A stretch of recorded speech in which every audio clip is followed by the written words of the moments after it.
Yolanda, will you ring us in?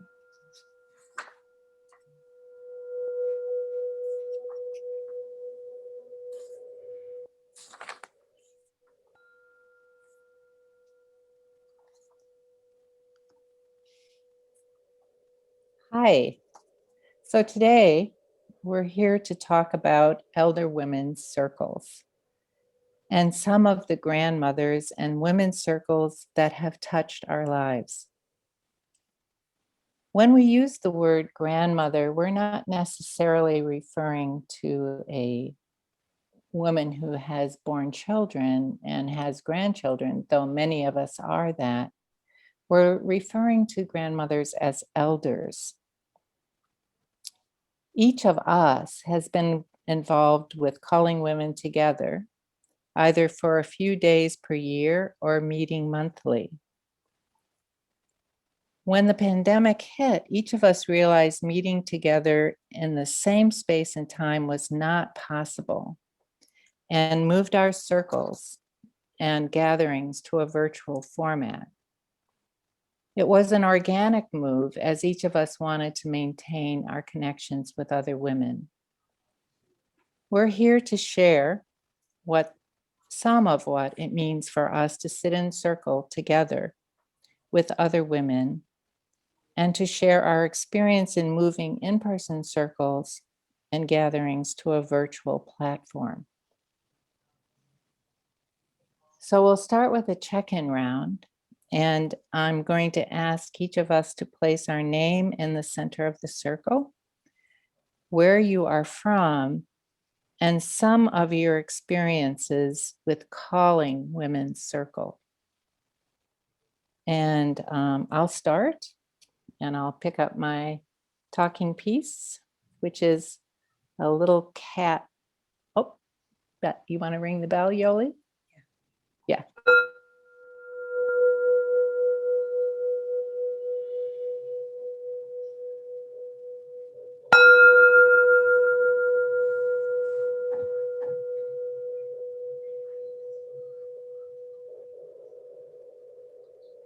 So my name is Shelly Jurmain.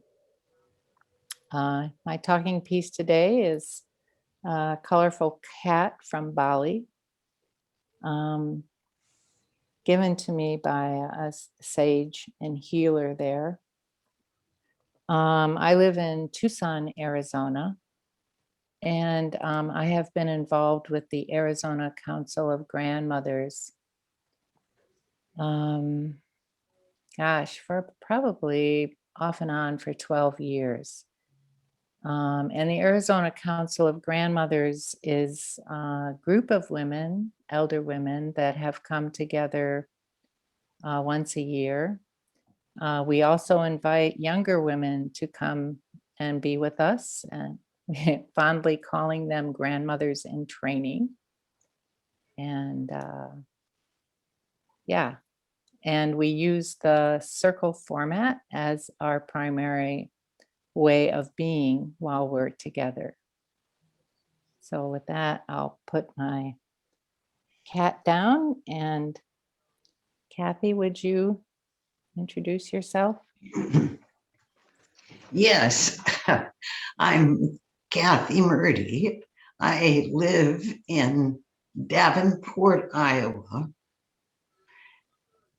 And as you were speaking, I was thinking, wow, I started circles. A circle was called by an elder woman in the 70s. And we met in her home once a week for maybe 20 years. And then as she passed on, I started calling circles, and I met once a month with my women's circles. And I was the elder in that circle. And we probably met for 25 years, once a month. During that time, I got an invitation to the Arizona Council of Grandmothers in 1995. I remember because I had just come back from the Fourth United Nations Conference on Women in Beijing, China. And it was so wonderful to step into the Arizona Council of Grandmothers. I felt at home and loved. And even though I, at that time, lived in Southern California, I made the trips year after year after year to those meetings because they were so rich. And I was one of the younger elders in that group when it started. And that's enough for now. And I'll call on Lorraine. Oh, my name is Lorraine Norrgard, and my talking piece is a little transparent stone heart that's golden in color from Lake Superior. And I live on the Bayfield Peninsula in Lake Superior that sticks out into Lake Superior, where there are 22 islands, and it's in the state of Wisconsin, northern Wisconsin. I feel that I've been somehow involved in circles forever. I don't know, it's that feeling, maybe I can't put a date on it, but I worked for many years in Asia for the United Nations and observed or participated in circles there of many kinds. And more so as a foreign observer, but then, I lived with indigenous communities of the Anishinaabe and Ojibwe in Minnesota and Wisconsin. And talking circle is a very normal way to connect, to meet, to process, to make decisions. And when we would participate in water walks or other things, we would stop and have a talking circle every evening about your experiences for the day. So I think that was some of my first exposure. And I met two of the original grandmothers from the Arizona Grandmother Gathering, Shirley Tassencourt and Allegra Almquist in Minnesota. And they said, you have to come to Arizona. So I made the journey, and I was only, 50, and most of the grandmothers were a lot older than I was. And I found the role models, the encouragement, just an exciting group of women, and the way they used the circle process, the circle way, then called Pure Spirit Circle Process. It was very exciting. So participating in the Arizona Council of Grandmothers gatherings and the Gulf Shores Grandmother gatherings, which is a later evolution, a group that started their own gatherings in Alabama, in Gulf Shores, Alabama. So that was very interesting. And then I hosted a gathering here called the Grandmothers Gathering for Gitchigami. Gitchigami is Lake Superior. And we focused on appreciating and the concerns and love and visioning for Lake Superior, which is 10% of the world's surface freshwater in one lake. And that gathering was for me a very important experience in hosting and working with Indigenous women to bring us together, because we are water, and we share this incredible location. Bayfield Peninsula is between two major Anishinaabe reservations. Two tribal bands live here. And Madeline Island, where our gathering was, is the sacred center for the Anishinaabe Ojibwe people in this country. And so it was an important experience that I had for 8 years with that gathering. And then most recently, I've been involved with, we've got a local Soul Sisters gathering with the COVID coming on. We wanted to find a way to meet virtually. So we've continued a small circle locally, but also we started the Iona Circle, which is a international circle of women who all share a common bond with Iona and experience there that has been life-changing and life-affirming. And so that group is from England, Ireland, Scotland, Netherlands, Canada, United States. So an international group, and we're meeting virtually. So it's been a very interesting experience with that one also. And then most recently, the Arizona Grandmother Gathering has gone to a virtual circle, and I was very involved in the planning of that. So I feel so blessed with circles, and it's a part of my life now. It's something I really kind of can't live without. Thank you. Oh, and I call on someone. I will call on Yolanda Ronquillo.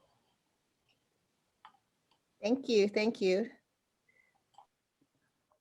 Yeah, when I ask myself the question about circle, what comes to me is my family and this table I'm sitting at, which is the table from my parents' dining room. And sitting in circle is the way I grew up in terms of family meals and family discussions. And meeting in circle has also been a part of my life in terms of the Chicano movement, the civil rights movement, and taking back indigenous ways that many of us, I'm from Mexican immigrant parents, many of us have lost. And when I did my ancestry DNA, I'm 45% indigenous. So, but you know, that wisdom wasn't given to me. I had to find it. And one way to do that is to be in circle and to listen to one another, and to try and create a sense of what we could do to make the world a better place. So always for me, circle has been a way of coming together and listening to each other. The Papago say, you know, that knowledge is when you hold something in the light for everyone to see together. And I think that's what circle is. When we sit in circle and we hold something in the light, and we all look at it together and we all share what we see, what we know, that I think is the power of circle. I have been part of a lunada or luneras. Luna is the Spanish word for moon. We've had a moon circle. I think we're coming into our 13th year now. Every full moon we've met. And that was a call from women in Union City. And I guess I also want to address something that Shelly said, that our circles are multi-generational.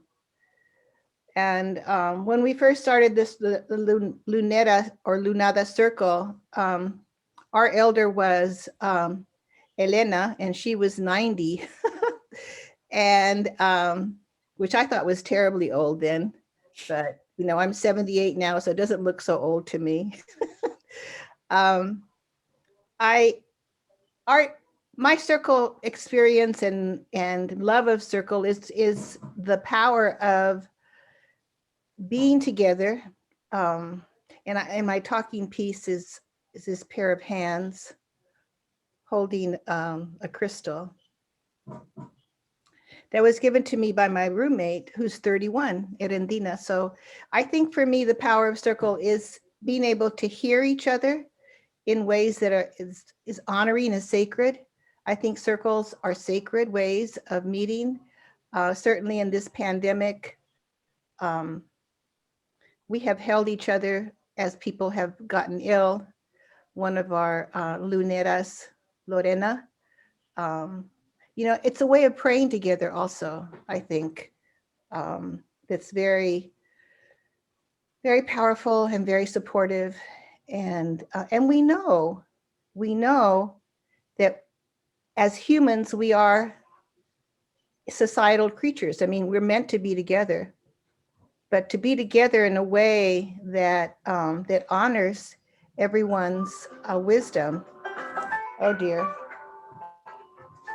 Sorry, I didn't turn off the phone. So to be together in a way that honors each of our wisdom, even wisdom we don't know we had or have. It's taking that time to go deep. And that's why all of our circles include a beginning breathing meditation or some way to help us go inside. so that when we're meeting and we're talking, it's both to what's out here, but also from a deep place inside. So I'll stop talking now. I can talk a lot. I'm sorry. Would you ring the bell, Yolanda? Sure.